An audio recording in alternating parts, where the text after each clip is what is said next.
Ja, tudi v mojem imenu pozdrav. Danes bom skušal nekaj povedati o maščobah v krvi, ampak ne samo v krvi, tudi če malo drugače, ker verjetno vas vse preseneča, glede na to, da jaz zmeraj samo o maščobah govorim. Bistvo pri vsej tej stvari je, da gremo malo skozi en redosled, zaradi tega, ker dostikrat se pravzaprav ne loči, kaj so maščobe v krvi in kaj so ostale maščobe, kaj je debelost pa maščobe. Tako da bom skušal danes več ali manj na kratko malo o teh stvareh povedati. Dejstvo je, da maščobe so ena od 4 glavnih bioloških molekul človeškega telesa. Poleg ogljikovih hidratov, o katerih vsi veste, pa beljakovin, pa nukleinskih kislin, so tudi ključna sestavina vsake živalske celice, za razliko od rastlin, kjer je pravzaprav to, kar pri živalih, vključno s človekom, maščobe delajo, to se pravi te stene raznih celic. Skratka, to je tisto, kar te maščobe po eni strani delajo, po drugi strani so maščobe velik zbiralnik energije, so ključni kemični posrednik, prenašajo pa tudi vitamine in razne druge snovi. Skratka, cela vrsta različnih funkcij imajo maščobe, zato so nujno potrebne v našem telesu. Ločimo v glavnem 2 veliki skupini, to je holesterol pa trigliceridi, ki se tudi po svoji funkciji med seboj razlikujejo. Holesterol, na primer, je ključna sestavina membran, medtem ko trigliceridi so pa ključno skladišče kalorij, energije. Oboje so pa maščobe in obojega imamo v telesu v izobilju. Zdaj vemo, da maščobe ne take ne druge v vodi niso topne. Zato je našlo način, da te maščobe tudi v krvi, ki je načeloma 95% krvi je voda, da v njih prenaša maščobe. To se zgodi tako, da se jih vključi v ene tako imenovane lipoproteinske delce. To so taki okroglasti delci, ki se prenašajo s krvjo v plazmi, so sestavljeni iz jedra, v katerih so pretežno trigliceridi, potem pa okrog je pa taka ovojnica, ki je sestavljena iz fosfolipidov, to je ena tretja skupina maščob, holesterola in pa tudi apolipoproteinov. Ti apolipoproteini so pa beljakovine, ki so izredno pomembna zadeva, ker so to tisti ključ, ki omogoča po eni strani dostop do določenih mest, kamor morajo te maščobe dostavljati, po drugi strani pa tudi so ključni pri tem, da vzpostavijo delovanje nekaterih encimov, to se pravi tistih snovi, ki te lipoproteine razgrajujejo, zmanjšujejo, presnavljajo in skratka, to so pa apolipoproteini, ki jih je cela vrsta. In tudi ti razni lipoproteini se med seboj razlikujejo. No, tukaj je ena taka shema tega lipoproteina. Vidite, v sredici so predvsem trigliceridi in ester holesterola, medtem ko ta ovojnica so pa, kot sem ravnokar povedal, fosfolipidi, prosti holesterol, apolipoproteini. In kot sem tudi rekel, imamo različne skupine. Po eni strani helomikroni, to so ogromni taki okroglaste delci.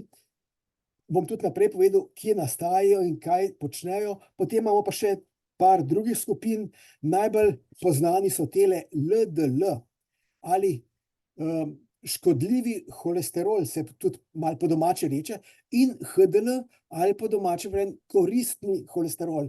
In tukaj od spodaj imate tudi napisano, ni se treba zapomniti, ampak vidite, po čem se razlikuje. Po eni strani po velikosti, te helomikroni so do 1000 nanometrov veliki, medtem ko na primer LDL holesterol je pa samo 20 do 25 nanometrov. Skratka, izredno velika razlika. In razlikuje se tudi po vsebnosti trigliceridov. Helomikroni imajo ogromen maščob. VLDL tudi, medtem ko HDL jih ima relativno malo. In zaradi tega so ta helomikroni in VLDL so načeloma prenašalci energije. In danes bomo govorili predvsem o teh 2 lipoproteinih, o VLDL ali lipoproteini zelo nizke gostote in heliumokroni. Odkot pravzaprav vse te maščobe prihajajo? Bistvo je, da jih mi lahko tudi določamo.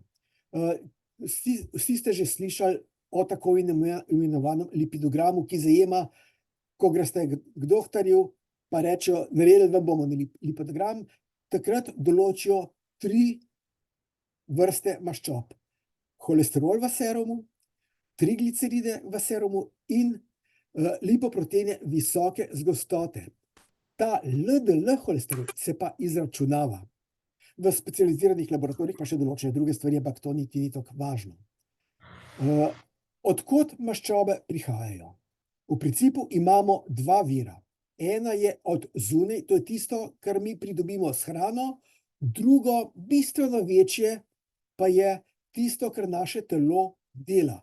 Namreč značilno za maščobe je to, da vsaka celica človeškega ali živalskega telesa zna izdelati tako holesterol, kot tudi trigliceride in še seveda razne druge snovi. Jetra so pa tista, ki najbolj producirajo to in ki proizvajajo tudi razne te VLDL delce, o katerih bom malo kasneje še malo več povedal. Ampak pojdimo zdaj najprej na tisto, kar pride od odzunaj, s prehrano. Ko mi zaužijemo hrano, se ta v naši prebavni cevi razgrajuje. In tukaj naletimo že na prvi problem. Maščobe tudi v prebavilih niso topne, kar tako. Zaradi tega je tukaj ključno ena stvar in to so žolčne kisline.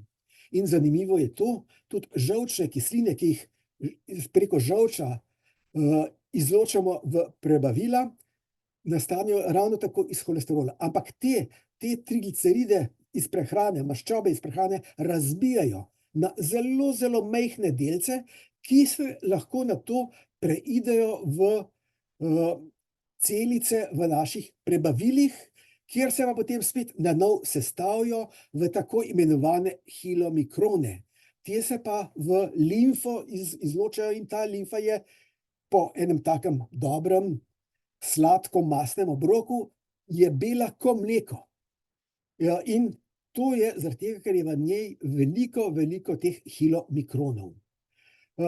Te hilomikroni, ko grejo v kri, se pa začnejo seveda razgrajevati. In tukaj je ključna zadeva, so tako imenovane lipoproteinske lipaze, ki iz teh hilomikronov ven odsesavajo, na nek način odtrgajo trigliceride, ki jih razbijajo na proste maščobne kisline, ki preidejo po eni strani v maščobna tkiva, po drugi strani pa v mišice in v druga tkiva, kjer se uporabijo kot vir energije. In bolj, ko te lipoproteinske lipaze grizajo trigliceride ven, manjši so, dokler ne pride do tako imenovanih hilomikronskih ostankov, ki preidejo v jetra. Tam pa se dodatno razgrajijo in pravzaprav postanejo kruh ali sestavina za VLDL. VLDL pa nastane v jetrni celici. Tukaj samo bom poenostavil, gre za to, da ta VLDL je prenašalec energije iz jeter v telo. Ločimo 2 skupini, eni so zelo veliki in taki so značilni za bolnike z prekomerno telesno težo ali debelostjo, za sladkorne bolnike, za tiste, ki imajo tako imenovani presnovni sindrom in teh se bojimo. Običajni in nenevarni so pa VLDL2, ki so manjši.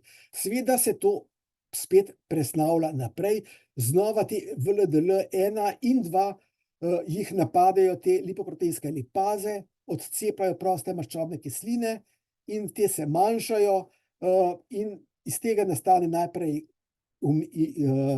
vmesni lipoprotein, nakar iz tega, ko se še iz tega odstranjujejo trigliceridi, nastanejo LDL, ki se načeloma lahko v nehepatičnih tkivih absorbirajo, ampak večinoma gre nazaj v jetra.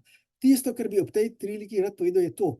Te LDL so VLDL, ki so spraznjeni vse energije, vseh teh koristnih snovi in so pravzaprav čista napota, zaradi tega jih mi v principu ne maramo in se jih tudi bojimo, ker to so tisti delci, ki povzročajo aterosklerozo. In v tej zelo kompleksni poti je cela vrsta pravzaprav možnih okvar, ki povzročijo, da imamo lahko stanja z visokim holesterolom, imamo stanja z visokimi trigliceridi in imamo stanja z visokimi trigliceridi in holesterolom, tako imenovano kombinirano dislipidemijo, ki je sočasno z hiperholesterolemijo ena od najpomembnejših dejavnikov za hitrejše napredovanje ateroskleroze. Čisto na koncu bom tudi omenil eno posebno okvaro, ki je pomembna, to bom pa povedal zaradi tega, ker 29. februarja imamo dan redkih bolezni in tisto je ena taka zelo redka bolezen, kadar je monogenska, gre za genetsko okvaro in če ima dojenček to okvaro, pravzaprav že po 6 mesecih lahko umre. Hvala Bogu se ne izrazi ta okvara pri vseh enako močno, tako da imamo tudi starejše in danes znamo tudi to zdraviti, ampak o tem malce pozneje. Pa pojdimo na trigliceride. Zakaj? Zato, ker trigliceride pravzaprav, če greste k doktorju, se z njimi skoraj nihče ne ukvarja, pa verjetno ni čisto prav. Ločimo spet hudo hipertrigliceridemijo, to je takrat, kadar je teh trigliceridov več kot za 10 milimolov na liter. To je dokaj redka stvar, 1 na milijon ima družinski hilomikronski sindrom, malo več je mešane hiperlipidemije z hilomikroni, ampak to so tisti, ki imajo načeloma na tešče trigliceride več kot 10. Pri teh se bojimo zlasti tega, da bo pri njih prišlo do vnetja trebušne slinavke. Take izrazite visoke vrednosti imamo lahko tudi po kakšnih takih veselicah, recimo kakšna praznovanje 50-letnice, kjer je obilo jedače, pa tudi pijače in oboje je stimulus za sintezo trigliceridov in takrat imamo kri polno teh trigliceridov in če takim ljudem kri vzamejo, je tudi kri bela, mlečna, ravno zaradi teh trigliceridov. To je nevarno, to je tisto, kar lahko povzroči vnetje trebušne slinavke. Bolj pogosta je pa naslednja, tako imenovana blaga do zmerna hipertrigliceridemija. Zlasti tista blaga, tam do 5 milimolov trigliceridov, te se zelo bojimo in ta je dokaj pogosta, tako imenovana družinska kombinirana hiperlipoproteinemija. To so tam do 6% ljudi ima to obliko. Nekaj zelo podobnega pa se zgodi tudi pri debeluhih ali pri slabo urejeni sladkorni bolezni. Tudi pri tistih imamo pravzaprav podoben status teh lipoproteinov v krvi, samo vzrok je pa malo različen, ampak o tem bomo tudi pozneje govorili več. No, bomo šli naprej. Ja, to smo povedali. In zdaj načeloma vsi mislijo, da trigliceridi, pa kaj, če jih imaš, nič hudega, ne? Ampak kot je tale raziskava pokazala, vidimo, da to ni čisto res. To je ena dokaj velika število ljudi, so pregledovali starih od 40 do 55 let, ki so veljali, da imajo nizko ogroženost, da nimajo kakšnih pomembnih dejavnikov tveganja. Pa so gledali, kakšne trigliceride imajo, potem so pa z neinvazivnimi preiskavami gledali tudi njihove žile. Izkazalo se je, da če ima nekdo trigliceride več kot 3,8, kar 73% takih oseb je imel že aterosklerotične spremembe. Da malo dodatno pokažem, poglejte, ne samo, da so imeli aterosklerotične spremembe, imeli so več povirno aterosklerozo, se pravi, da je že bila praktično po celem telesu. Medtem ko tisti, ki so imeli pod 2,5, so imeli tega bistveno manj, ampak še zmeraj tam okrog 50%. Torej, tudi trigliceridi niso od muh, zlasti, če pregledamo še to, tudi takrat, kadar so imeli te isti ljudje, tako imenovani LDL holesterol v relativno normalni ravni, kot normalna raven se je imenovalo tisto, kar je pod 3 milimole na liter, česar danes sicer ni veliko, ampak tudi med temi, če vidite, pravzaprav je imel 75% v konkretnem primeru tistih, ki so imeli več kot 3,8 trigliceride, tam 75% je imel več povirno aterosklerozo. Skratka, trigliceridi so prav tako žleht kot LDL, samo da na to dostikrat ne pomislimo. Tukaj se spet pokaže, se hoče pokazati povečanost med večjimi srčno-žilnimi dogodki in trigliceridi.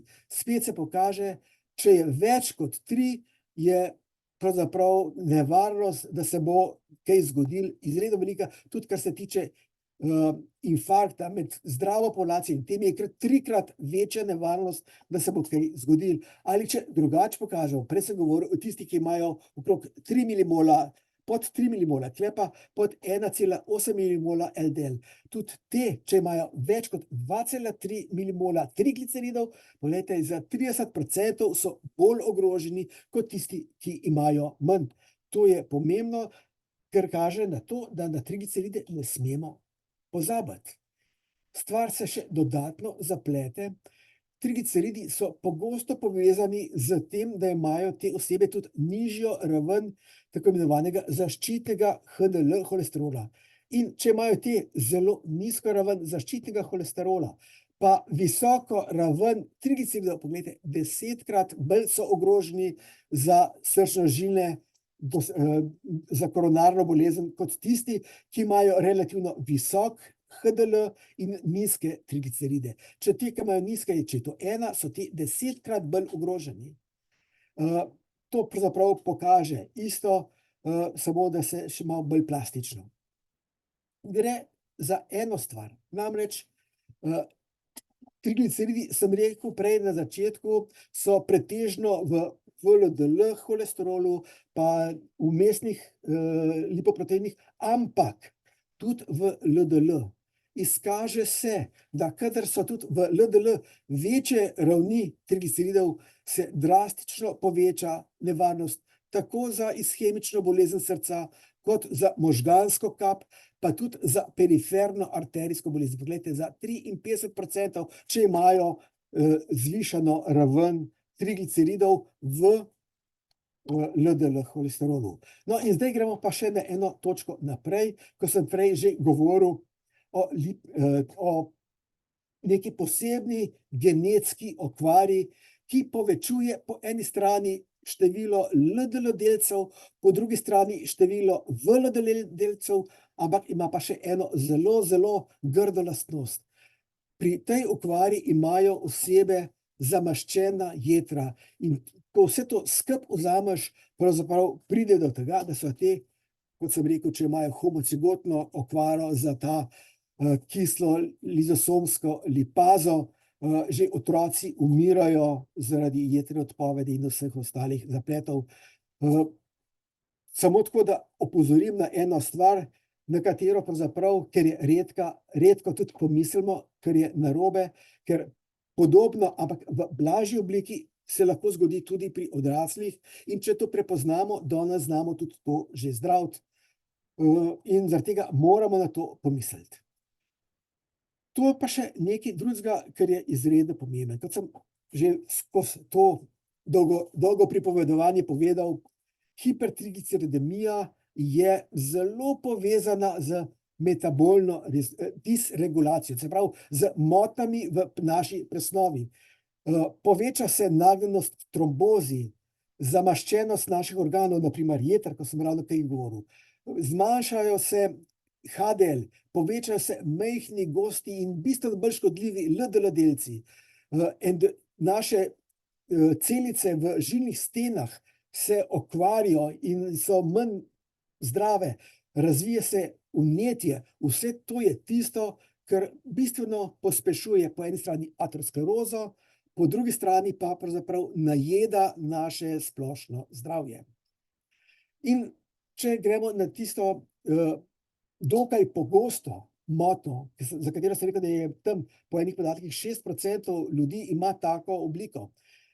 Gre za to, da pri teh je veliko teh majhnih, gostih lipoproteinskih delcev, zaradi tega imajo tudi tale apoprotein B visok. Nisem povedal, za LDL delce je značilno, da imajo tiste apoproteine, kar sem vam rekel, da je del lipoproteinov je tudi apoprotein, ti imajo apoprotein B in če je ta visok, pa če so tudi trigliceridi nekoliko višji, in če je to vsaj pri 2 osebah v družini, potem vemo, da gre pri takih za tako imenovano družinsko kombinirano hiperlipidemijo.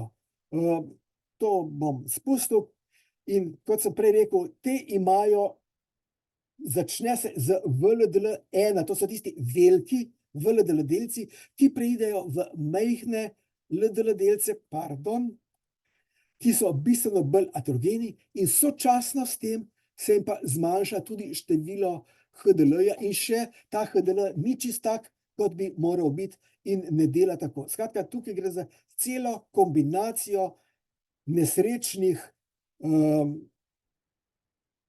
rezultatov, ki drastično pospešujejo aterosklerozo in ogrožajo te ljudi in kot vidite tukaj, da je pravzaprav pri mladih osebah z infarktom je kar v skoraj 40% imajo obliko dislipidemije, ki je enaka, kot je pri družinski kombinirani dislipidemiji.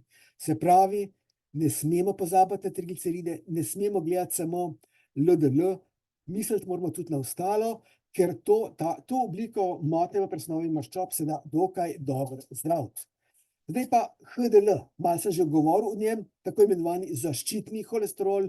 Tukaj samo to, da vidite, kako nastaja. Nastaja v črevesju, v tankem črevesju in v jetrih, odstranjuje se preko ledvičk, ampak tukaj imamo pa zdaj ene par zelo pomembnih zadev. Namreč ni vse zlato, kar se sveti. Načeloma mi mislimo, da je HDL holesterol vedno zaščiten. Pa žal ni čisto, ampak o tem malo pozneje. Dejstvo je, da kadar imamo nizek HDL, take osebe so načeloma ogrožene. Ampak če je zelo visok HDL, ni nujno, da je to dobro. Zakaj? Ker to se pokaže tukaj na kratko, da se pri osebah, ki so debele, se po eni strani zmanjša količina HDL holesterola, s tem se poveča ogroženost. Po drugi strani pa bom tukaj pokazal vnetno dogajanje. Ta HDL holesterol spremeni tako, da postane nedelujoč. Kaj to pomeni? HDL holesterol je tisti, ki naj bi iz tkiv, kot so žile, kot so mišice ali pa drugi deli telesa, kjer je več holesterola, naj bi ga odstranjeval, nesel v jetra, kjer bi se naj izločil iz telesa. To je njegova funkcija. Temu rečemo povratni transport holesterola. Tukaj je to označeno kot PTH, povratni transport holesterola. Ampak pri raznih boleznih, na primer kronična ledvična bolezen, kronične vnetne bolezni, kot je revmatoidni artritis in podobne, revma, taka je drugačna, pa zaradi svojega vnetnega dogajanja povzroči to, da ta HDL holesterol postane nefunkcionalen.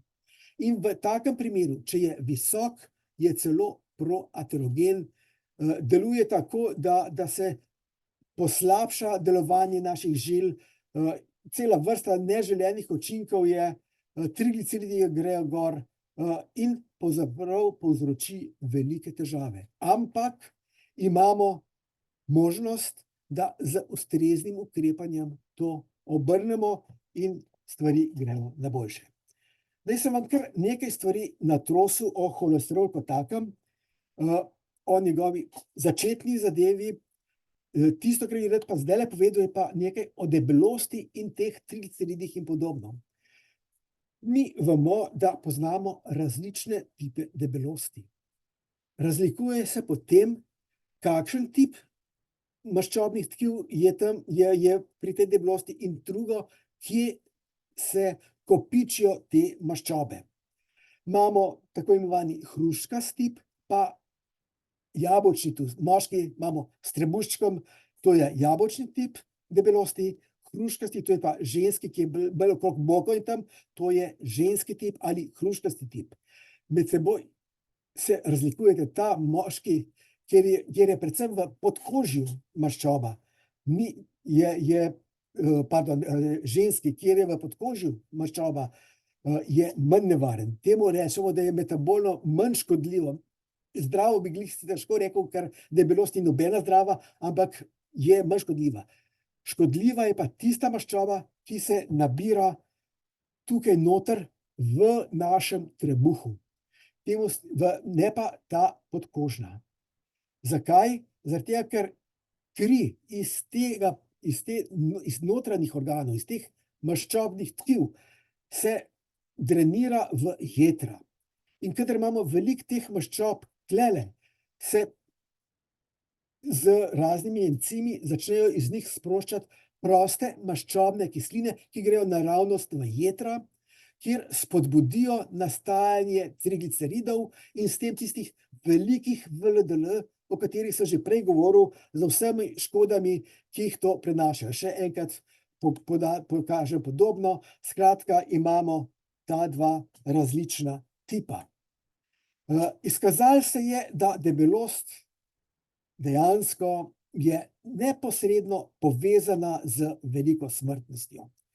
Če pogledamo malo drugače, tisti, ki imajo indeks telesne mase več kot 30, poglejte, samo 50% pri teh bo verjetno pričakalo 70 leta. Pardon, to je napaka, 40 bi mogli pisati, 40 do 50.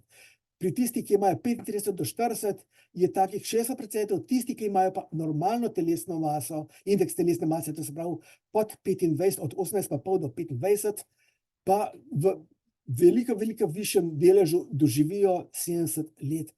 In to so na eni dokaj velikem številu ljudi dokazali, tukaj na desni strani, vidite, pravzaprav to velja tako za moške, kot za ženske. Skratka, debelost skrajšuje dolgost našega življenja. Kot sem že prej rekel, ni vsaka debelost enaka. Zaradi tega, ker imamo tudi različne tipe maščobnega tkiva. Tako imenovane bele maščobne celice, pa rjave maščobne celice, pa je pa še nekaj vmes, ampak o tem ne bom toliko več govoril. Tisto, kar je pomembno, je to, da debelost povzroča, da zdrave maščobne celice se spremenijo, postanejo velike in se začne v njih motnja v presnovi lipidov. Sočasno s tem pa se v teh maščobnih tkivih začnejo kopičiti vnetnice in postanejo inzulinsko neodzivne. Sočasno s tem vse to povzroča, da se bistveno več prostih maščobnih kislin sprošča, to je tisto, kar sem že prej govoril, če se to zgodi v teh notranjih trebušnih organih, to direktno v jetra teče, kjer se tudi vnetje začne, kopičijo se lipide, inzulinska neodzivnost in to je vse tisto, kar se je tak začaran krog zavrti. Debelost povzroča inzulinsko neodzivnost, inzulinska neodzivnost povzroča sladkorno bolezen, sladkorna bolezen povzroča spet, da se poveča telesna teža in se zavrtimo v en tak začaran krog. Dejansko ta začaran krog vodi v izrazito spremembo teh maščobnih tkiv, v to, da so vnetno spremenjeni, in dejstvo je, da maščobna tkiva niso samo celice, ki samo kopičijo maščobo, pa nič drugega ne delajo. Ne, maščobna tkiva vedno bolj vemo, da so pravzaprav endokrini organ, to se pravi žleza z notranjim izlečem so endokrini organi, kot je na primer trebušna slinavka ali pa ščitnica ali pa hipofiza. To so organi, to so tkiva, ki izločajo številne hormone in druge dejavnike, ki dejansko zelo vplivajo na naše zdravje in lahko povzročijo celo vrsto težav, od celične hipertrofije in smrti, stres, cela vrsta takih skrajno negativnih in v dodatno kronično vnetje vodečih stran, ki so zelo povezane z pospešeno aterosklerozo, s pospešenimi raznimi vnetnimi dogajanji, mimogrede, naprimer pri debeluhih, ki imajo težave recimo s kolenskim sklepom. Smo zmeraj mislili, to je zaradi tega, ker so tako težki, pa so se jim kolena znucala. Ni res. Gre za to, da v podkolenski kotanji so maščobe. In te maščobe so pri debeluhih spremenjene tako, da izrazito sproščajo pravnetne dejavnike in zaradi tega dodatno povzročajo vnetje v tem sklepu, ki še dodatno uničuje sklepnih hrustanc in vse tam okrog in prihaja bistveno hitreje do artroze. Ne samo zaradi teže, ampak tudi zaradi tega vnetnega dogajanja, ker, kot sem rekel, maščobna tkiva niso samo rezervoar energije, so aktiven organ, ki sprošča celo vrsto, kot vidite tukaj, pravzaprav endokrino delovanje adipociti, to so maščobne celice, ki deluje na možgane, na apetit, uravnavajo temperaturo, sproščanje inzulina, na srčno mišico delujejo, na remodulacijo, presnova glukoze, lipidov v jetrih. Vse to se dogaja na temelju teh hormonov, ki jih sproščajo maščobne celice. Sočasno to povzroča tudi inzulinsko odpornost. Kaj to pomeni? Inzulinska odpornost pomeni to, da je potrebno bistveno več inzulina za enako učinek, kot je pri tistih, ki te neodzivnosti nimajo. In to pospešuje razgradnjo teh trigliceridov v maščobnih celicah in sva spet pri tisti zgodbi. To potem te proste maščobne celice zalivajo jetra, tam se na veliko začne na novo sintetizirati trigliceridi in VLDL in se krog zavrti. Po drugi strani vemo, da ta lipoliza in proste maščobne kisline ne delujejo samo na jetra, to je tisto, kar sem zdajle kazal, ampak zavrejo tudi delovanje trebušne slinavke ali pankreasa, iz katere se inzulin sploh izloča in to zavirajo. Po drugi strani se zmanjša poraba glukoze v mišicah in vse to vodi v hiperglikemijo. Se pravi, to vodi v povišan krvni sladkor, čemur rečemo po domače tudi sladkorna bolezen, običajno tipa 2, pa to, da hipertrigliceridemijo, hiperinzulimijo in vse te stvari, samo te povečana lipoliza v trebušnih organih in poplava prostih maščobnih kislin, vse to povzroča. Zaradi tega se tega zelo bojimo. Dobro, to sem že večkrat povedal, ne bom še enkrat. Tudi to sem že povedal, bomo spustili. In zdaj pridemo še na eno stvar. Nekaj je dejstvo. Malo se spomnite, ko sem razlagal, ko mi pojemo neko prehrano, se začnejo ta energija iz prehrane preko kilomikronov, grejo v kri, grejo v jetra, se očistijo in potem po obroku se poveča sinteza VLDL. Načeloma se te kilomikroni odstranijo iz krvi v parih minutah. Ampak, kadar imamo pa inzulinsko rezistenco ali imamo sladkorno bolezen, se stvari spremenijo. To je tisto, kar sem rekel. 80% trigliceridov, ki jih mi izmerimo tam, recimo, če greste vi na odvzem krvi 1 uro po obroku, so to trigliceridi, ki se nahajajo v VLDL.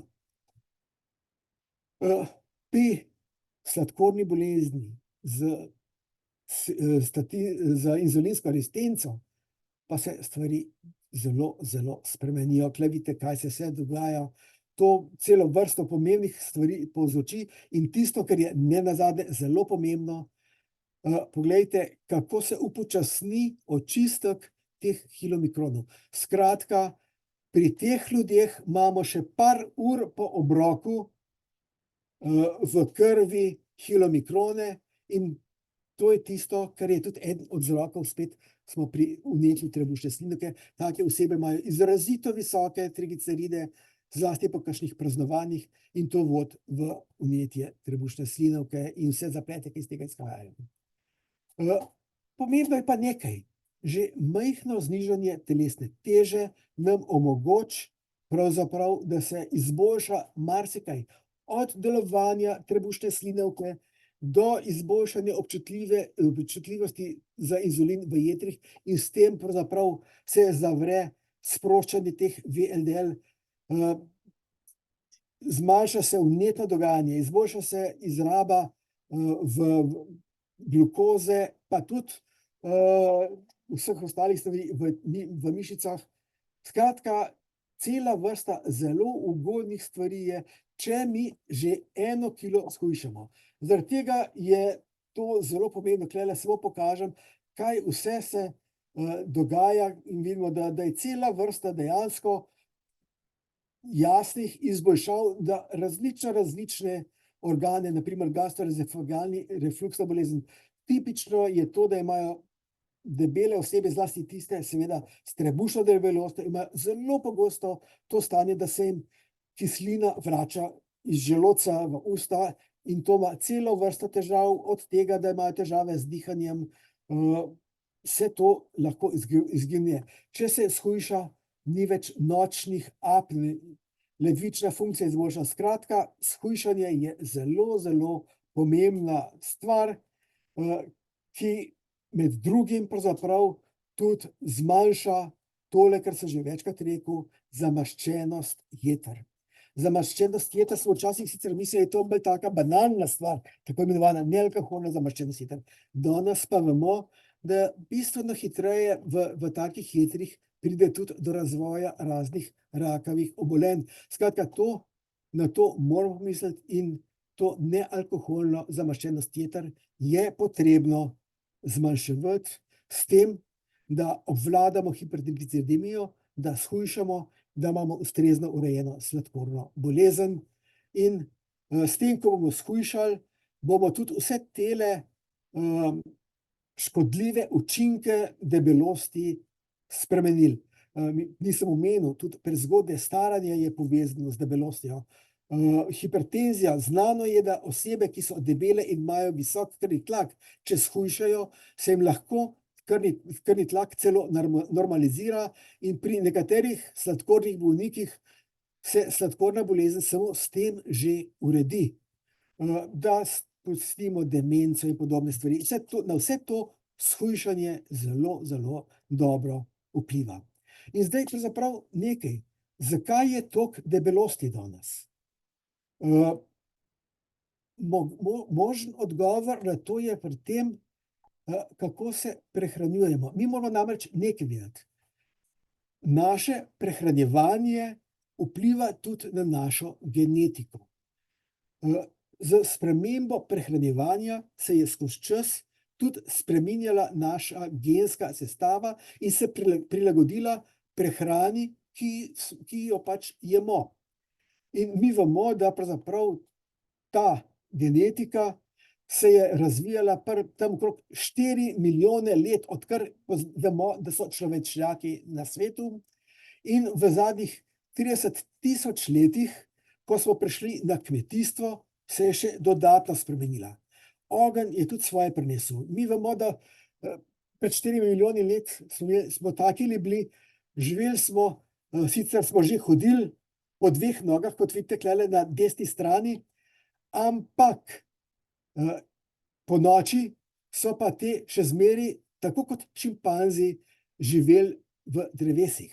Potem se je pa začel razvoj naprej, pred približno 2 milijonoma let, naj bi že malo vedeli, kako se ogenj dela in podobne stvari. Bistveno izboljšali so lov in začeli so jesti tudi meso, pluti po morju, spremenili so se, ogenj, kot sem rekel, in takrat se je nekaj zelo, zelo pomembnega zgodilo.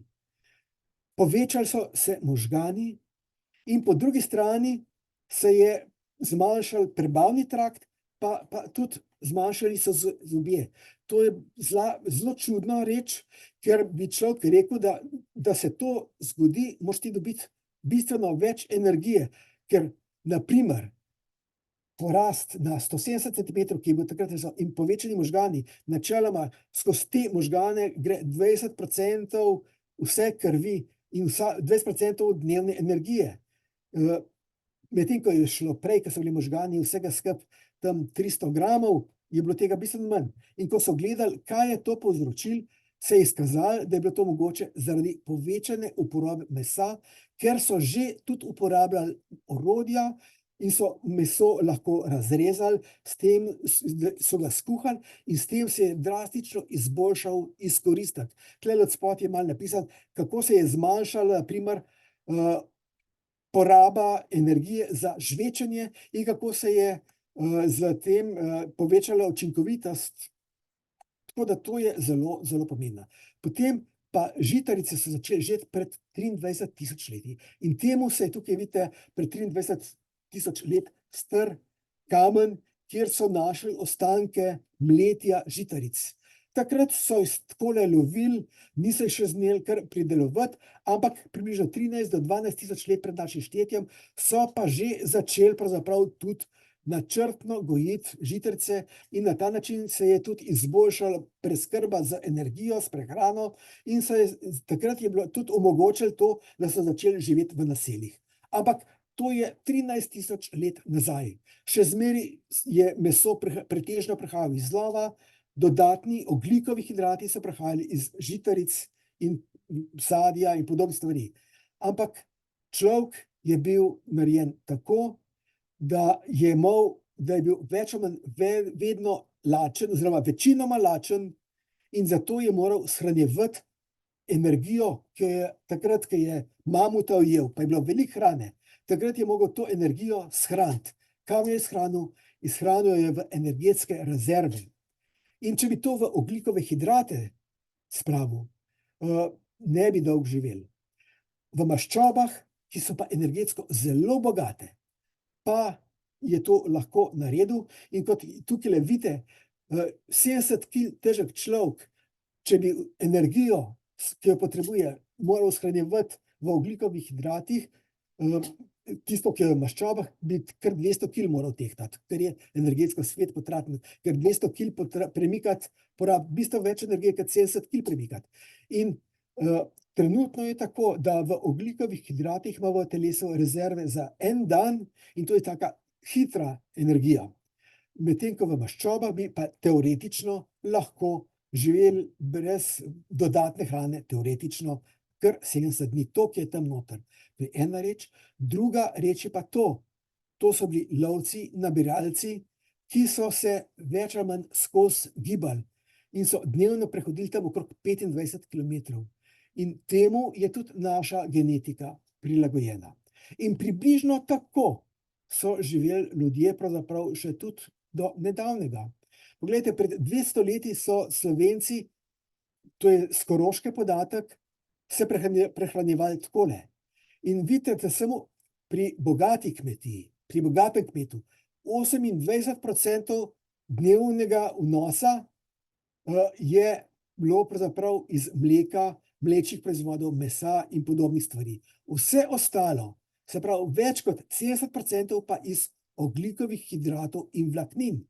Pričemer je bilo te energije, takrat so še vedno zelo veliko na roke delali, poglejte, so mogli kar več kot 3000 kilokalorij pojesti.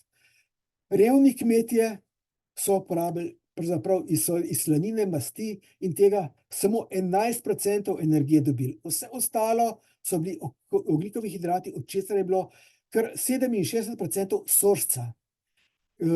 Predvidevam, da le redki veste, kaj je to sorca, gre pa za mešanico pšenice in rži. Skratka, jedli so ogljikove hidrate, slanina pa mast sta bile redko na mizi. Ne toliko daleč nazaj, približno 100 let nazaj, manj kot 100 let nazaj, pogledajte v Beli Kranji pri Črnomlju, kakšna je bila prehrana. 22% energije so dobili iz osla, olja, masla, mleka, masti, medtem ko vse ostalo so bile žitarice, že kar veliko krompirja, to je Marija Terezija pripeljala, sadja, sladkorja, tako rekoč nič, 0,8. Vidimo skratka, da je pravzaprav do praktično nedavnega smo se prehranjevali tako kot praljudje, kot tisti pred 23 000 leti. In zaradi tega je včasih veljalo kot blaženo, če si ti pohana piške jedel ali pa pečenko tam, da si na prašička malo zavrtil. In to je bilo prekrasno. Ker so bili ljudje lačni, je bil ideal ženske takrat, sploh ideal lepote, taka, prijetno izpopolnjena dama, kot je tukaj na sliki pred 30 000 leti, potem, ko smo imeli pa vsega preveč, so pa take suhice bolj bile moderne. In če spet malo pogledamo, pred 100 leti Slovenci sploh niso umirali za srčno-žilnih bolezni, ampak popolnoma zaradi drugih lastnosti. Potem je pa prišel razvoj, Zahod se nam je približal in začeli smo blaženo živeti. In kaj se je zgodilo? Poglejte, 20% energije dobimo iz sladkarij. Ogljikovi hidrati, beljakovine, pol, še manj kot pol. Ostalo so pa nasičene, mononenasičene in polinenasičene maščobe. Skratka, popolnoma se je spremenil način prehranjevanja in to praktično po celi Sloveniji. In zaradi tega imamo tole. Če je bil pred par stoletji David še tak, danes je tak. In kaj vidimo drugo? Dejansko umrljivost zaradi bolezni obtočil se je drastično zvišala. To so zadnji podatki, ki jih imamo iz leta 2020, ampak tukaj je ena napaka noter. Ni res, da bi zaradi bolezni obtočil moški umirali samo, da bi bilo samo 27%, pa med ženskami 37%. Zakaj ne? Zaradi tega, ker smo imeli takrat COVID. In je bilo pravzaprav, kot vidite, blazen delež infekcijskih bolezni in se je pravzaprav število smrti zaradi bolezni obtočil lažno zmanjšalo. Bolj ta pravi podatek je tale, ki govori o tem, da je še zmeraj nekaj čez 30% moških, ki umre zaradi srčno-žilnih bolezni in tam okrog 45% žensk. Ampak je pa res, da se je v zadnjih 30-40 letih smrtnost zaradi obtočil zmanjšala tako pri moških kot pri ženskih za 50%, in to seveda po eni strani zaradi tega, ker smo boljši v preventivi, znamo bolj zdraviti marsikaj in zdraviti in tudi preprečevati. Preventiva pomeni preprečevanje. In tukaj smo kar uspešni. Slovenija je ena med bolj uspešnimi, nisem prej povedal, mislim, da smo tretji na svetu, če ne še širše težko, ampak v Evropi za prmej, ampak tudi mislim, da na svetu, pri katerih je za moške prišlo do tega, da se je smrtnost zaradi srčno-žilnih bolezni zmanjšala in je manjša, kot je na primer smrtnost zaradi rakavih obolenj. Da je seveda se lahko kdo vpraša, a je to velik profit, ampak ob tem upoštevanju, da se je splošna smrtnost za tam skoraj 55% zmanjšala, pa to nedvomno je velik uspeh. Tole bom kar spustil, ker sem videl, da se že delač. Ampak tisto, kar bi hotel povedati, je, sitost in maščobe so zelo pomembna reč. Dejstvo je to, da na občutek sitosti vplivajo maščobe v ustih in zaradi tega je pomembno, da jemo počasi in z užitkom. Tisto, ko samo zmečemo hrano vase, bo bistveno slabši ta občutek sitosti in bomo hitreje lačni. To je eno. Druga stvar, pa ne imamo napisan, ne, nimam, gre za to, da debele osebe imajo ugasen občutek za sitost. In zaradi tega jedo tako kot tale oseba. Kar se sladkorja tiče, sladkor je na splošno prijetno. In že, kot ste videli, že v materinem telesu fetus se razveseli, kadar je sladka amnionska tekočina, to se z novorojenčki se nadaljuje, in s staranjem se nadaljuje, ker gre ta občutek sladkosti gre direktno v glavo in tam se sproščajo hormoni ugodja ob tem. In to je tisto, kar je pravzaprav eden od velikih težav sladkorja. Všeč ti je, želiš ga več, sprosti se dopamin, ki je po eni strani hormon zasvojenosti in tudi ugodja, po drugi strani se pa sprosti tudi veliko inzulina in pride do hitrega padca sladkorja v krvi. To zazna naši organi in povzročijo, da se krvni sladkor umakne iz krvi in telo zahteva, da pride nov sladkor. Zaradi tega mi čutimo to lakoto, začnemo več jesti in se tak krog zavrti. In dejstvo je, da je sladkor pravzaprav 7-krat bolj večjo odvisnost povzroča, na primer, kot kokain. To marsikdo ne verjame, ampak to so pač raziskave so pokazale. In sladkor je neposredno povezan z porastjo debelosti. Tukajle je prikazana, kakšna je bila poraba sladkorja v Veliki Britaniji in sočasno s tem porast debelosti. Vidimo, da je to neposredno med seboj povezano. To bomo spustili, ampak to je tisto, kar sem prej rekel. Hitra prehrana pomeni, da hrano zmečemo vase, nismo siti, smo lačni, sočasno s tem pijemo Coca-Colo z vsemi slabimi lastnosti, ker v eni plastenki Coca-Cole mislim, da je tam okrog 20 gramov sladkorja. Tudi tista tako imenovana Coca-Cola Zero, ker ni sladkorja, so pa razni drugi nadomestki, ki imajo pa druge slabe lastnosti. Tako da je to treba pomisliti. In dejstvo je, če si lačen, si drugačen, če si sit, si pa vesel. In to vodi v to.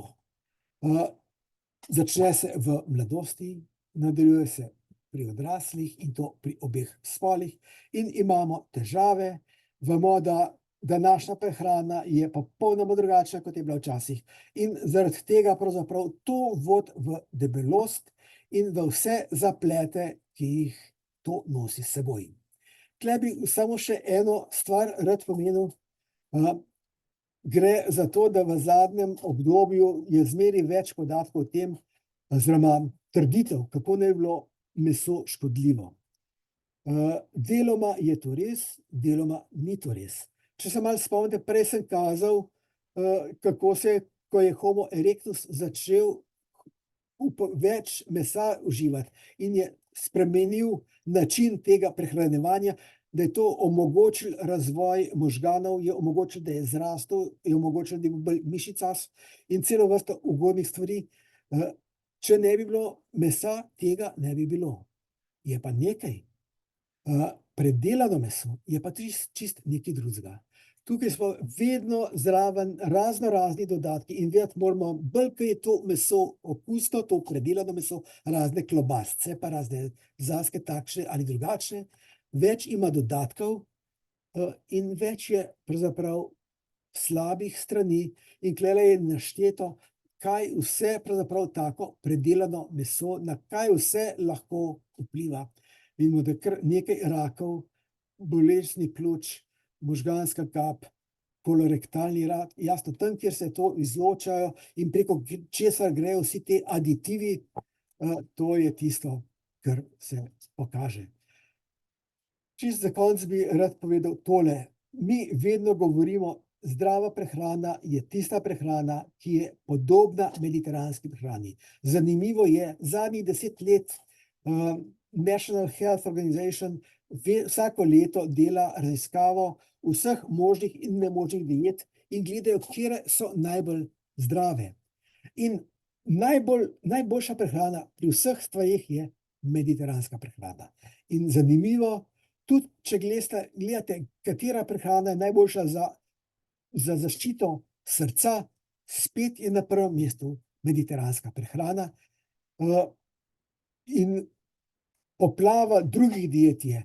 In zlasti teh modnih diet, s katerimi imamo non-stop opravka, tle je samo ene par takih prepoznavnih znakov.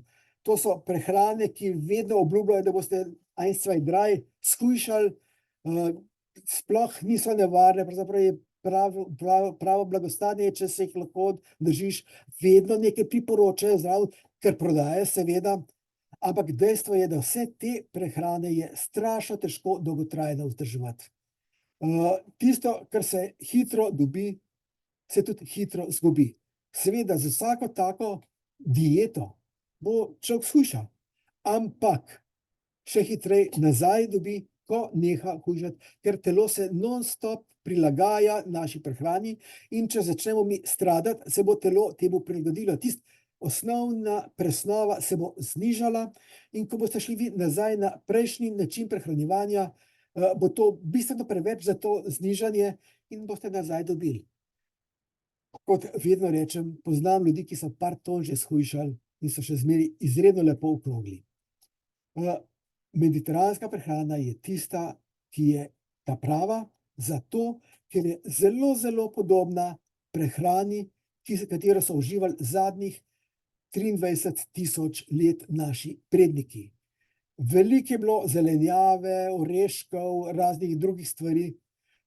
Mesa je bilo, ampak ne preveč. Perutnine, seveda ptiče so lovili, tudi jajca so iz gnezd lovili, ribe so lovili, definitivno pa niso imeli sladic, niso imeli enostavnih ogljikovih hidratov, sladkorja praktično niso poznali, za slajenje so razne sladke korenince imeli ali pa med, kar je bila pa redka stvar. Drugo, kar je zelo pomembno, za hrano si Mediteranci vzamejo čas. In siesta po obroku ni kar tako. Ima svojo korist, kot sem že prej rekel, tako da to je treba misliti. In seveda k zdravi mediteranski prehrani spada tudi tisto, kar bo zdajle zginilo, ampak na vsak način treba je tudi vsak dan popiti tam 1 do 2 litra tekočine. Tale ščepec, ki je ostal od onega, kar je zginilo, je pa tudi dopuščeno, skratka govorimo o zdravem pitju, škodljivo je pa vsako pretiravanje pri čemerkoli. To bomo spustili, tudi to bomo spustili, pa vse to bomo spustili, ker že malo, ker vidim, da sem malo zatežil. Tisto, kar sem hotel povedati, je to, da z nezdravo prehrano lahko pojasnim kar 50% koronarnih smrti. Če dodajemo zraven še kajenje, pa telesna dejavnost, pa vidimo, da smo pravzaprav pojasnili celo vrsto stvari. Redna telesna dejavnost je pomembna, ne pretiravanje, ne govorimo o teku, maratonu, joggingu 20 kilometrov, govorimo o uravnoteženi vadbi, govorimo o vadbi, aerobni vadbi, to je taka vadba ali tako gibanje, med katero vi lahko z recimo nekom, s katerim se gibljete, še kakšno besedo izmenjate. Če vam sapo začne zapirati, pomeni, da ste pretiravali.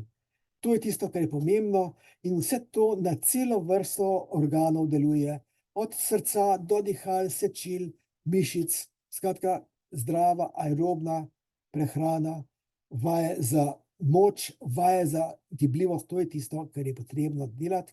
Zlasti danes, ko vidimo, da je pravzaprav vse manj telesne dejavnosti na delovnem mestu, moramo to izven delovnega mesta delati. Vem, da so ljudje danes zaposleni, da skozi delajo, ampak treba se poiskati čas, ker drugače nas bo to ubilo. Pretirano delo vodi v izgorelost, izgorelost vodi v depresijo, depresija je pa spet ena od izredno pomembnih dejavnikov tveganja. Zaradi tega moramo na to misliti, ker vidite, kako pomeni sedenje, medtem ko relativno majhne obremenitve že kar nekaj izboljšav pripomorejo in to je tisto, kar je pomembno. Hvala lepa. Evo, 1 urca. Če je kakšno vprašanje, izvolite, sem na razpolago. Ja, super, izčrpno. Mogoče malo preveč, ja, saj vem. Samo eno vprašanje je. Aha. Ja. Kako je s tako imenovanim francoskim sindromom mediteranska prehrana in rdeče vino? O tem je bil prvi članek v Sloveniji v reviji Sodobno kmetijstvo leta 1992. Znano vprašanje. Ta French paradox je seveda ena od tržnih finc takrat v tistem času, so bila v svetu zelo popularna bela vina. Potem so pa Francozi, kjer imajo predvsem rdeča vina, so prišli s tem, da dejansko, in to je pa res, Francozi spadajo v populacijo, kjer skoraj ni jetrnih ciroz, popijejo pa relativno veliko alkohola in to je predvsem rdečega vina. Ampak oni imajo kulturo pitja. Zdaj, številni so skušali to razložiti s tem, da je v rdečih vinih več antioksidantov. Ampak je vprašanje, a je to res ta ugodni vpliv ali ni. Jaz ne bi prisegal na to, pa mislim, da tudi so kasnejše preiskave, ko so malo bolj natančno poanalizirali te stvari, so pokazale, da tega francoskega paradoksa, da se ga da z marsičim drugim tudi razložiti, ne zgolj in samo z pitjem rdečega vina. Ne nazadnje v Franciji takrat ni bilo je bilo bistveno manj debeluhov. Zdaj, zadnje podatke pa ne vem, ampak mislim, da tudi v Franciji so se stvari malce spremenile. Še kakšno vprašanje? Intermitentni post, da ali ne? Načeloma študije kažejo, da je to koristno. Ampak smo spet pri teh tako imenovanih modnih prehranah. Ta intermitentni post ga je kar težko vzdrževati. Zdaj, kot intermitentni post se šteje, so različne oblike, ampak to ne bi bilo tisto, da ne bi med dvema obrokoma bilo najmanj, mislim, da je 12 ur, ko nič ne zaužijaš. In zaradi tega so študije, ki so pokazale, če je prvi obrok zjutraj in zadnji obrok tam okrog 6. ure zvečer in potem izpolniš ta kriterij intermitentnega posta, da to ugodno vpliva na srčno-žilne in tudi na druge bolezni. Tisto, kar pa še bolj nekateri pretiravajo, tisto, kot sem rekel, to je težko zdržati. Ker tudi, če je zadnji obrok ob 6. zvečer, dobro, če si tak, da greš s kurami spat, potem ni problem. Če si pa nočni tič, je pa to malo težje.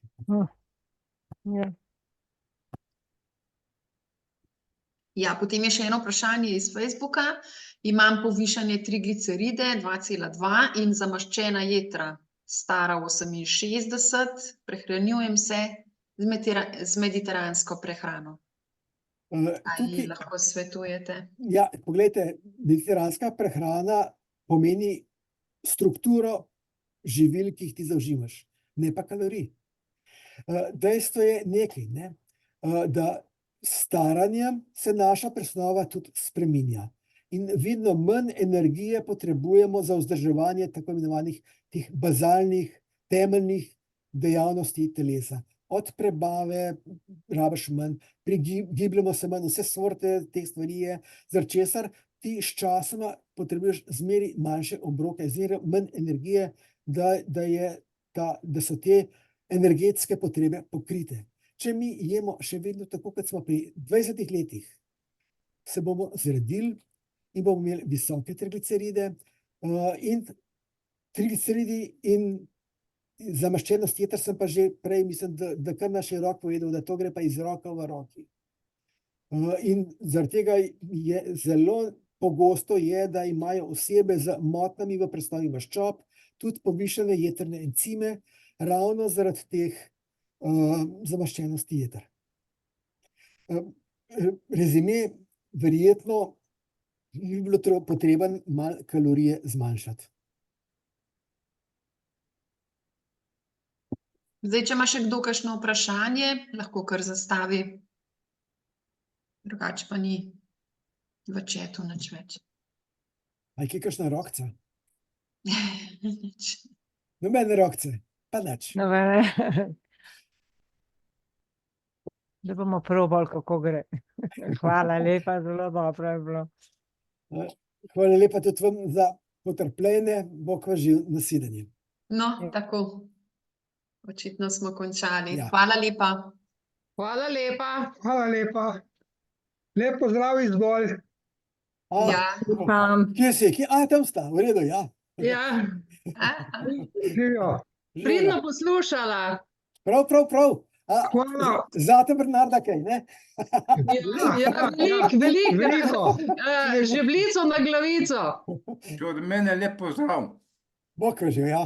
Je bilo lepo predavanje. Super. Malo je bilo zatežen, vem, s temi shemami, ampak Ni sem bilo. da ne. drugače, se oproščam, ja. Odlično.